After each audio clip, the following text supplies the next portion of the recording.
බුදුරජාණන් වහන්සේත් භික්ෂුන් වහන්සේලාත් එක පැත්තක වැඩ ඉන්නවා. සිරිමාගේ ශරීරයේ කුණු වෙලා හරියට බත් හැලියක් දිග හැරලා දැම්මා වගේ පණුවන් මුළු ශරීරයම ගැවසිලා නව ద్వාරයකින් කුණුප වැగిරෙනවා. මහරජුරුවොත් රාජකීයයොත් උපාසක උපාසිකාවනුත් එක පැත්තක ඉන්නවා. නගර වාසීනුත් විශාල වශයෙන් රැස් වෙලා දැන් ඉන්නවා සිරිමාගේ දේහයක් තියෙන තැන.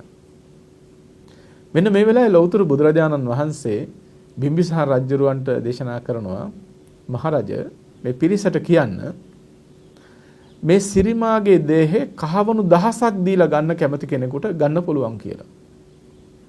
බුදුරජාණන් වහන්සේගේ නියෝගයෙන් රජුරෝත් අඬබෙර නිකුත් කළා මේ සිරිමාගේ දේහේ කහවණු දහසක් දීලා කැමති කෙනෙකුට ගන්න පුළුවන් කියලා.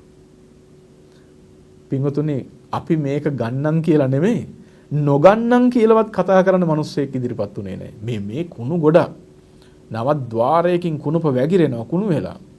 බත් හැලියක් දිග හැරලා දැම්මා වගේ පණුවන් ගැවසිලා. මේක කවුද පින්වතුනි කහවණු 1000ක් දීලා ගන්න? රජුරෝ ඇවිල්ලා කියනවා ස්වාමීනි කිසිම කෙනෙක් ගන්න ඉදිරිපත් වෙන්නේ නැහැ.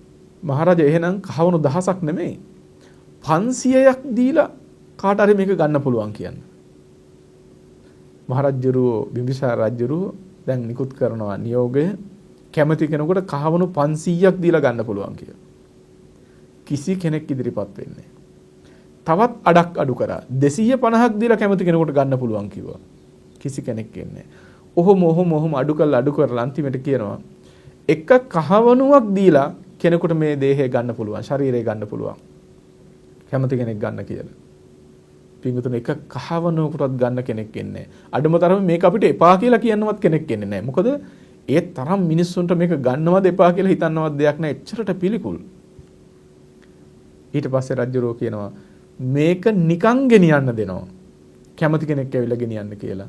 පින්වත්නි නිකන් ගෙනියන්නවත් නොමිලේ ගෙනියන්නවත් මිනිස්සෙක් ඉදිරිපත් වෙන්නේ නැහැ.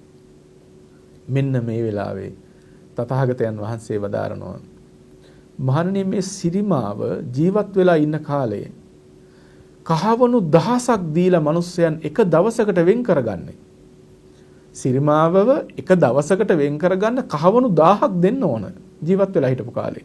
නොමිලේ ගෙනියන්නවත් දැන් කෙනෙක් එන්නේ නැහැ. මනුෂ්‍ය ශරීරය කියන එක මේ තරම් නව ద్వාරයකින් කුණුප වැగిරෙන අසාර වූ පිළිකුල් කටයුතු දෙයක් නේද කියන එක